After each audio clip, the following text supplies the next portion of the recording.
আসসালামু আলাইকুম। আজকে আমি আপনাদেরকে যে ভিডিওটা দিচ্ছি এটা শত্রুকে মরণ যন্ত্রণা দেওয়ার একটা তাবিজ, যেটা কিতাবুল ফিরাউনা কিতাবের তাবিজ। আশা করি যারা কিতাবুল ফিরাউনা বইটা চেনেন তারা নকশাটা দেখেই চিনে ফেলছেন। নকশার প্যাটার্ন দেখলেই বোঝা যায় এই নকশাটা কোন কিতাবের। যাই হোক, এটা দ্বারা শত্রু আপনি আপনার দুশমনকে মরণ যন্ত্রণা দিতে পারবেন। খুবই ডেঞ্জারাস লেভেলের একটা তাবিজ। ব্যক্তিগত যে কোনো প্রয়োজন বা যে কোনো কাজের জন্য স্ক্রিনে দেওয়া নাম্বারে সরাসরি ফোনে, হোয়াটসঅ্যাপে বা ইমোতে যোগাযোগ করে যে কোনো কাজ করাতে পারবেন, দেশে অথবা দেশের বাইরে থেকে। স্ক্রিনে যে নকশাটা দেখতে পাচ্ছেন এই নকশাটা শত্রুর উপর প্রয়োগ করা হয়, তবে এটা তখনই শত্রুর উপর প্রয়োগ করবেন যদি শত্রু আপনাকে খুব বড় কোনো ক্ষতি করে থাকে। অন্যথায় শত্রুর উপর এটা প্রয়োগ করলে শত্রু কিন্তু মরণ যন্ত্রণা পাবে, এতটুকু নিশ্চিত থাকেন। শত্রু সব দিক থেকে ধ্বংস হয়ে যাবে।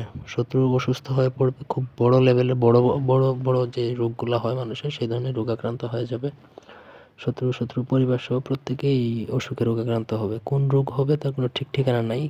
শত্রু শারীরিক, আর্থিক, মানসিক সব দিক থেকে বিপর্যস্ত হয়ে পড়বে। স্ক্রিনে দেওয়া নকশাটা অরিজিনাল ভোজপাতার মধ্যে কেশরের কালি দ্বারা লিখতে হবে। তিনটা নকশা লিখে কেশরের কালি দ্বারা লিখবেন। নিচে অবশ্যই শত্রুর নাম লিখবেন। শত্রু ছেলে হলে তার বাবার নামটা উল্লেখ করতে হবে। শত্রু যদি মেয়ে হয় তাহলে নকশার নিচে শত্রু এবং তার মায়ের নামটা উল্লেখ করতে হবে। তিনটা নকশা যে কোনো শনি বা মঙ্গলবার দিনে লিখতে পারেন, অথবা অমাবস্যাতে লিখলে আরও ভালো হয়। নকশা লেখা যখন আপনার কমপ্লিট হয়ে যাবে তখন একটা নকশা বট গাছের গোড়ায় পুঁততে হবে, আরেকটা তুলসী গাছের গোড়ায় পুঁততে হবে, আর একটা নিম পাতা গাছের গোড়ায় পুঁততে হবে। পুঁতার সময় এমন গভীর করে পুঁতবেন যাতে সেটা মাটির নিচ থেকে বেরিয়ে না আসে, সেটা খেয়াল রাখবেন। সঠিকভাবে যদি পুরো কাজটা করে ফেলতে পারেন তাহলে 3 থেকে 7 দিনের মধ্যে ফিডব্যাক আসা শুরু হয়ে যাবে। আপনি রেজাল্ট পেতে শুরু করবেন। 21 দিন, 41 দিন এরকম দিন গেলে কিন্তু শত্রু একদম প্রাণে মারা যেতে পারে। সো সাবধান। ধন্যবাদ।